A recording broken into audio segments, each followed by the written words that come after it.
Hello, this is Jason Johnson. I am back here for three things. And for those of you who are just checking this out, if you're on Instagram right now, you probably want to go over to my YouTube so you can see the entirety of this video. As I said before, why am I doing this? Because there's a lot going on. There's a lot of news, and there's pop culture stuff, and there's music stuff, and there's basketball stuff and football stuff, all sorts of different things happening that in my writing and TV and podcast when it relaunch, I don't necessarily have time to do. So building a YouTube channel. So you can go to my YouTube channel at Dr. Jason Johnson and subscribe there, because we're going to start putting up content on a regular basis on anything that hits my mind, regardless of how that sounds. So I'm going to say this. We talked before.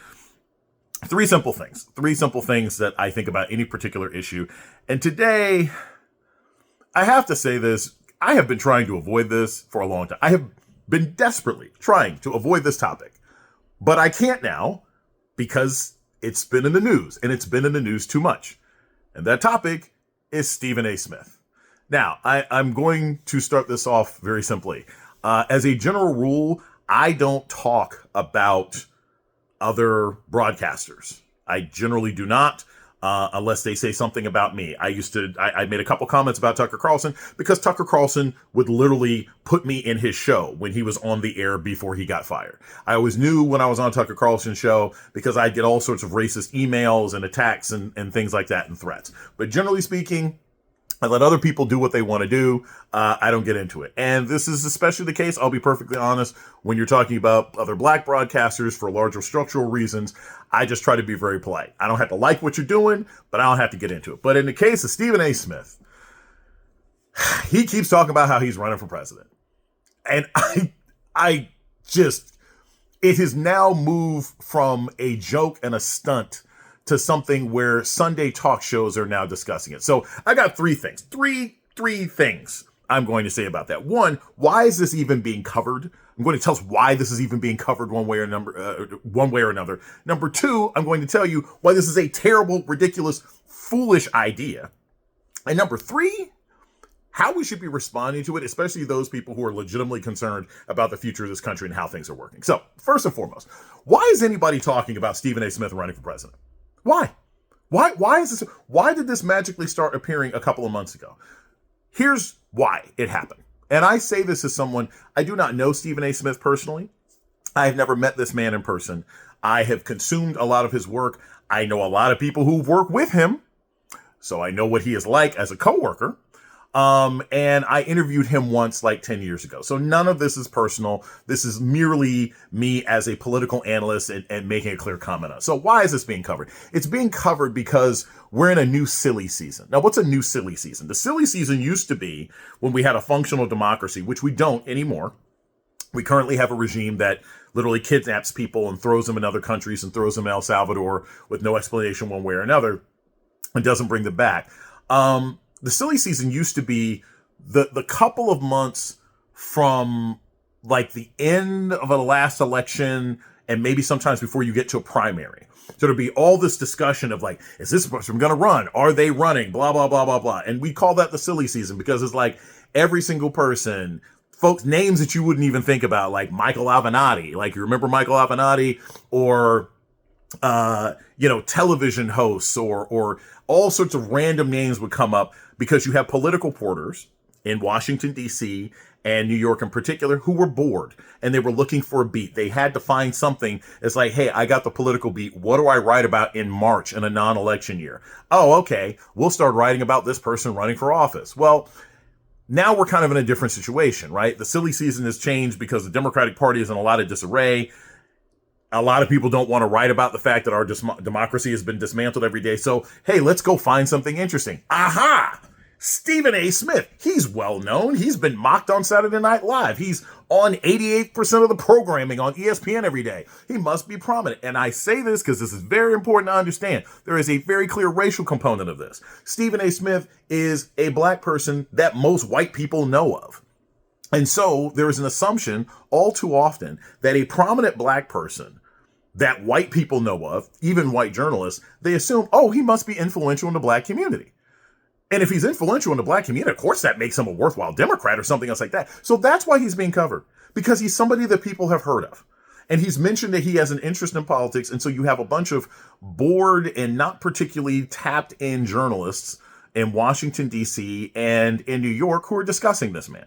That's how this happens. It really isn't based on any real substance. So that's the first thing. The second thing is, why is this like a problem? There's a lot of reasons why this is a problem. First off, there's Stephen A. Smith himself. The man is grossly unqualified.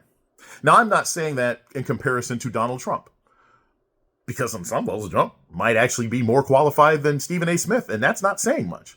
Stephen A. Smith, in his own words, doesn't know the issues, but speaks arrogantly enough to say, you give me a couple of months to research and I'll know what the issues are to debate. Being the president of the United States is about more than debating. Being president of the United States means that you have to have a basic understanding of government. It means you have to know how to work with people. You have to be able to work with different kinds of people. And you have to be willing to come forward and be honest about what your actual political beliefs and ideologies are. And these are things that Stephen A. Smith has never been particularly clear about doing. Why? Because he works at a sports network, a sports and entertainment network that ostensibly, as we've seen from the way they've treated previous talent, doesn't necessarily like explicitly political content being produced. Now, I'll tell you this, regardless of whether or not you think Stephen A. Smith is qualified, and he is not. He's not qualified under any circumstances. And he's only in this position because you've got bored journalists who keep platforming him. But even if you look at what he's done in his particular career, he's not qualified. All right. This is somebody who has a series of extremely problematic sexist and misogynistic statements that he has made about women athletes throughout the years, an inability consistently to seemingly deal with strong and capable and intelligent women who are his peers. You don't have to look that far to see the many instances of that happening. Not to mention the fact that he has aligned himself consistently with hard right individuals, from Sean Hannity to Sheriff David Clark. And a lot of people don't remember this. Sheriff David Clark was the extremely problematic sheriff from up north who imprisoned people, imprisoned pregnant women, and Stephen A. Smith took a picture smiling with this person, all sorts of things like that.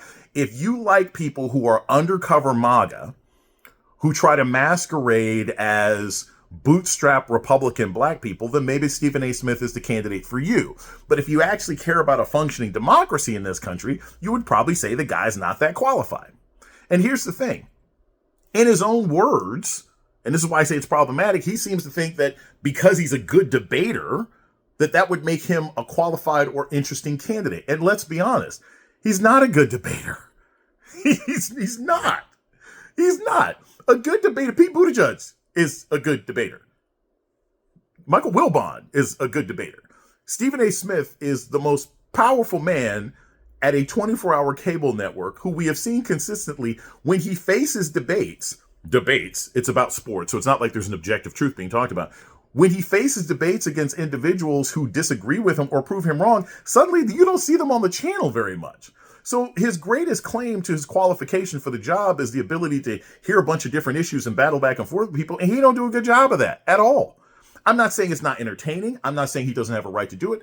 I'm not hating on the guy at all. I'm saying that kind of personality, we have seen an idiotic version of that in the White House right now. That kind of personality has no business being anywhere near our political process today, under any circumstances. I don't care how passionate they are about the issues. We have seen over 80, 90 days of the Trump presidency that the kind of person who should be president of the United States should be someone who actually understands the issues, can communicate, and can negotiate with different people rather than just throwing out tariffs and throwing the world into chaos. And the third reason is this, and this is why this whole thing is extremely problematic.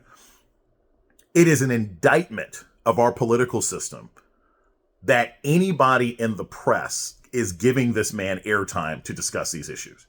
It is an indictment of our political system. We have plenty of issues happening in this country, good and bad, mostly bad under the current regime. To think that a sports broadcaster who admittedly has a history of problematic statements about women, who has allied himself with the far-right elements who are currently destroying the country, and who, in his own words, doesn't understand the issues facing this country. The idea of platforming that person so they can tell you fantasy stories about how there's a groundswell of people who are asking him to run for office, that's my number three. That's why this is a problem. It's an indictment of our system that we're even having this conversation.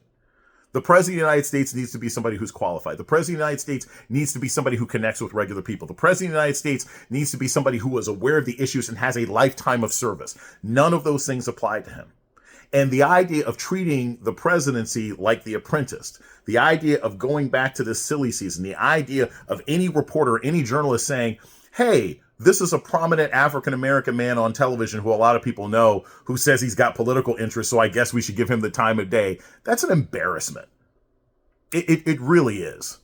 If Alex Rodriguez tomorrow said, I want to run for president, we would not give that person the time of day. If Aaron Rodgers decided, well, you know what, I don't want to go to the Pittsburgh Steelers or the Minnesota Vikings, I want to run for president, why would we give that person the time of day? And there's no difference between that and giving Stephen A. Smith the time of day. It is a joke. It is an embarrassment. And the last thing I'll say is this, because I think this is extremely important for anybody who thinks, again, this is haters, critics, whatever. I think anybody has the right to run for president. Under the current rights that we still seem to have in this country, if you want to run for president, you can. But to give someone the platform to claim that they want to run for president and to allow them to sort of gaslight the public, for Stephen A. Smith to say, people are approaching me. Who are these people? Who are these people? Because it seems to me, as somebody who actually is in Washington, D.C. and knows a lot of political connections one way or another, if people were really pushing for you to be president of the United States, there'd be a website up already. Draft Stephen A. Smith. There's websites for Pete Buttigieg right now. We know he's not running in 2028. Nobody is asking for Stephen A. Smith to run for president except for him and his own ego. That's my opinion. He wants to keep the speculation going because it allows him to move into spaces where he can be considered more credible. And it's a very funny thing to me. We've seen this a lot. People in sports, because they're passionate about sports, often think that they will be credible to get into politics, and people in politics who are passionate about politics would love to get into sports. I have a bunch of different colleagues who are really passionate about sports who would probably love to move from the news desk to talking about football or baseball or basketball. And that's fine because that's entertainment, right? If when Rush Limbaugh decided, hey, I want to go from talking politics to being on Monday Night Football, that's fine. It's entertainment. Rush Limbaugh could do what he wants. But when you want to go from commenting on entertainment to discussing life-threatening issues, foreign policy, domestic policy, things that determine how people eat, sleep, breathe, the safety of our water, the safety of our air, the safety of our country, the safety of our troops abroad, and you think the experience that you can bring to that is how much you could talk about LeBron's hairline, I don't think you should be anywhere in a conversation about the presidency. Those are my 3 things. Catch you later.